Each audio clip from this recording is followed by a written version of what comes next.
Get the hell up here, you! Oh. Hey! It's you, innit? It's Dickie Bird. Dickie Bird's here. For God's sake, get in the car! Give us an autograph, Dickie. I'm sorry, I don't have a pen on me, I'm sorry. Come on to hell, let's get out of here. Give us a dedication at least, for my mother. Yeah, sure. Tomorrow morning. Right. Yeri Mantovani, Dean Mark. Oh, bounty. What, memories are made of this or something? Aye, lovely.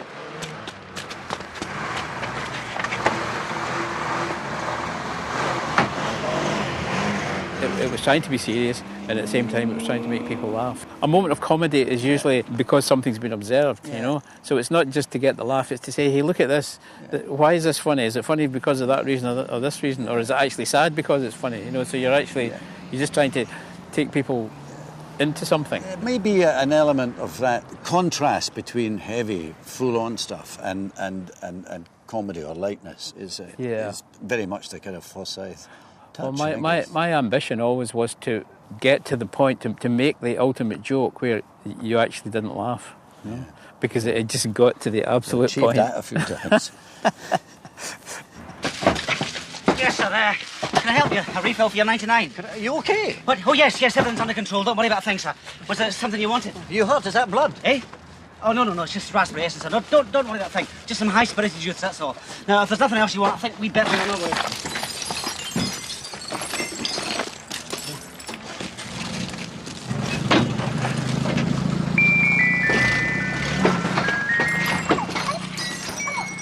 And it went off down there.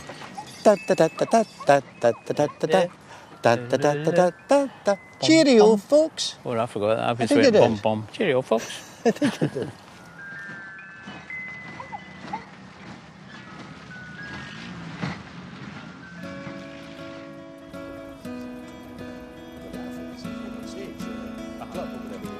Comfort and Joy was Bill Patterson's first film as a leading man, and it opened doors for him in Hollywood and on television.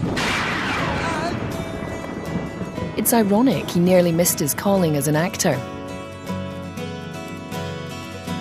After a 3-year stint as an apprentice quantity surveyor, Bill began teacher training at the Royal Scottish Academy of Music and Drama. But he soon realised he didn't want to teach, he wanted to act.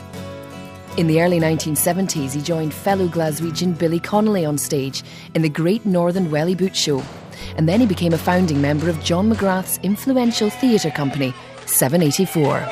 17, 18, 19, 20, you'll get nothing, I'll get plenty. 21, 22, 23, 24 billion dollars more. All you folks are off your head, I'm getting rich from you, see bed. I'll go home when I see fit, all that leaves a heap of shit. You dumb fools, I'm rooking you, you'll find out in a year or two.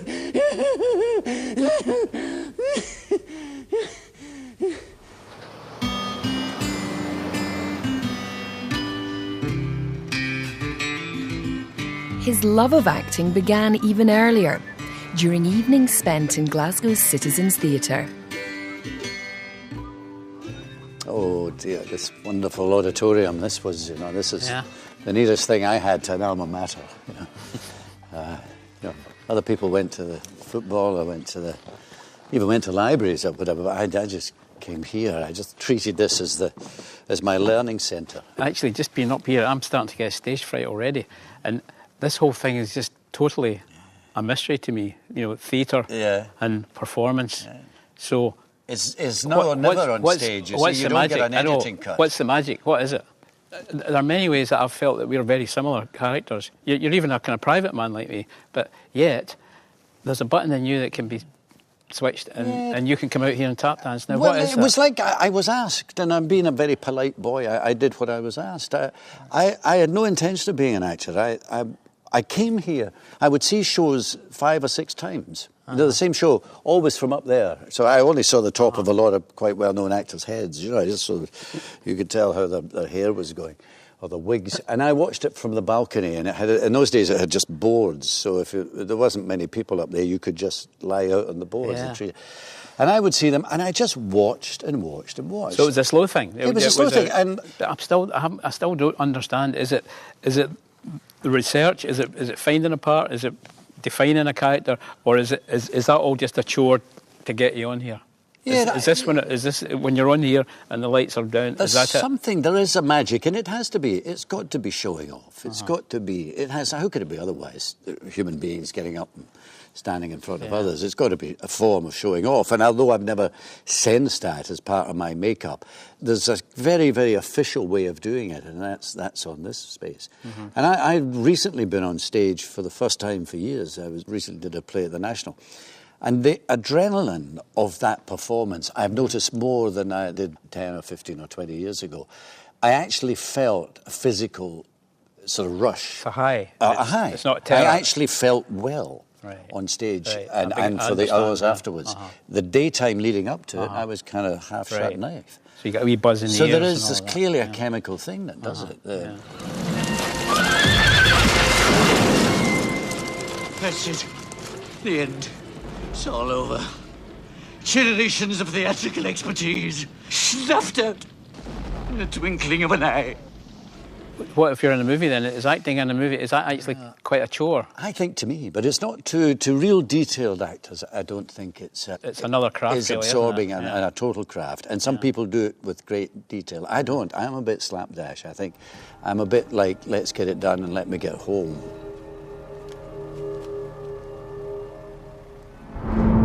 My way of creating characters, if you like, or being characters, is basically to say, what would Billy Patterson do if he was in that position? How would he be? It's the lazy way out. It isn't the transformation of creating.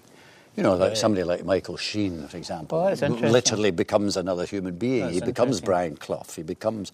I never ever. I don't do that kind of impersonation. That's funny because that in a funny way. If I've got any theory about film, it's something like that. It's like film is about being. It's not about performing. It's about being in a funny way. It almost equates to the stage. Yeah. If you were a theatre director, you've got that definite date that you've got to open that show. It's the 24th of January or the 6th of April. You open it. There's no excuses. You can't postpone it and re-edit it and take it away and put a new soundtrack on it. That's when it opens. And that focus. And you can hold yourself until then. You can hold yourself back until then. That's what you have to do. Instead of kind of having to deliver it in 20-second bursts. That's what people love about it. And it's what audiences love too, is that sense of danger. You see, I come from this weird background where I spent the first 15 years in the film business actually asking people to leave the shot. We were making these documentaries and, in the Highlands, and you'd be filming a fishing boat arriving and some holidaymaker would kind of pierce the shot and you say, excuse me, madam, we're trying to make a film here, would you mind getting out of my... Human beings disappear. Yeah. So when I started to want to work with actors, I had not a clue, and it actually scared me. That's maybe why I started to work with children and young people in the first place. Yeah.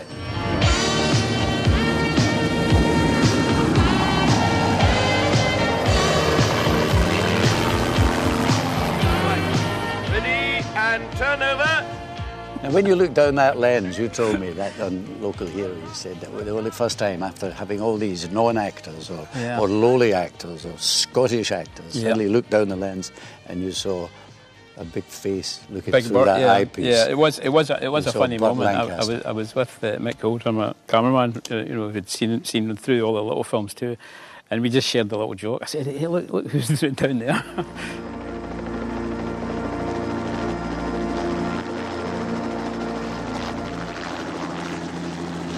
Finally, that experience of working with young people, untrained people, to him, with his whole Hollywood thing, he didn't ask any more of me as a director than the kids did. He just wanted to know that there was a reason for him being out there in front of the camera while everybody else was hiding behind it, And all you had to do was just give that a context, and it's almost like a little kind of morale kind of thing that you give an actor at that point, because they're a million miles from you, they're out there. How about the sky, McIntyre? Anything new? Well, we'll talk about it later. Thanks for the call. I'm not McIntyre, sir. Well, where the hell is he? I've been on the move for 24 hours. I'm not playing games. Are you McIntyre? Yes, sir. Get me a room. Yes, sir. And at lunchtime, we used to stay on the set and kind of finish my notes and change the script and all that. And the first day that we were working, he did the same thing, you know. I thought I was alone, and then he kind of crept out from behind a piece of furniture, and he sat down. He said, "Yeah," and he said, "Who was it?" And he said, "Yeah, Dan Siegel called them lunch bumps. That's all they just come here to eat. We come here to work."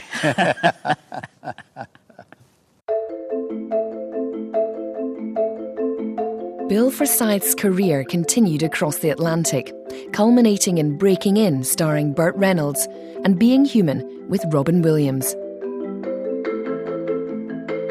In his most recent film, he revisited his teenage hero 20 years on in Gregory's Two Girls. He may not have directed a film for a while, but he's never stopped writing.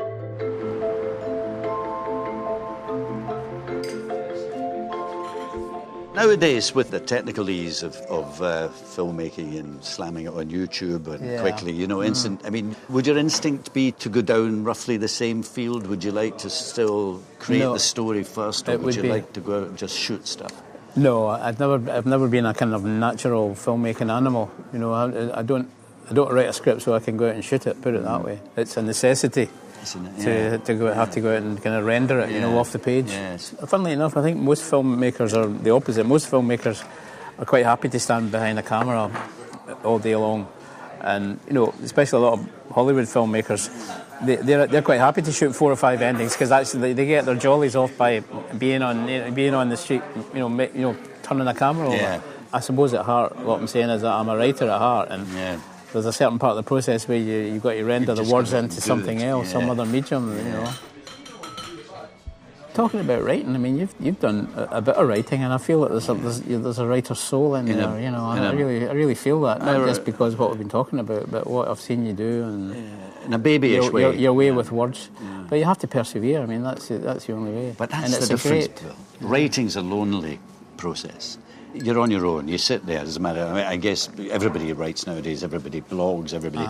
You sit alone. You can send it out, but you're essentially working alone. The collaborative thing of being an actor is something that's really in your heart and soul. And so my writing was. I wrote my little stories for radio, which I sent under the false name, and wrote back to the false name to say that they'd like Bill Patterson to record it. I should have refused to say. I won't have Patterson anywhere near it. But I ended up doing them. And they then led to the things being published.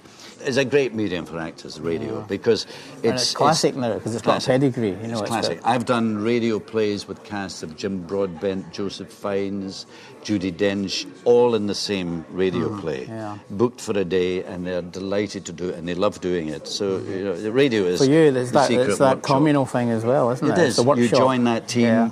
You're very much alone with the words. There isn't all, with all due respect to you guys, the machinery between you. The mic is all.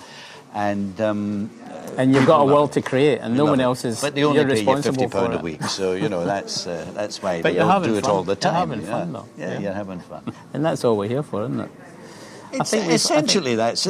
That's the conclusion that one must come to tonight. It may not look it in our faces, but we've done it for the laughs. I think we've enjoyed some fun and diversion along the way. Along the way. We were poor, but by God, we were miserable.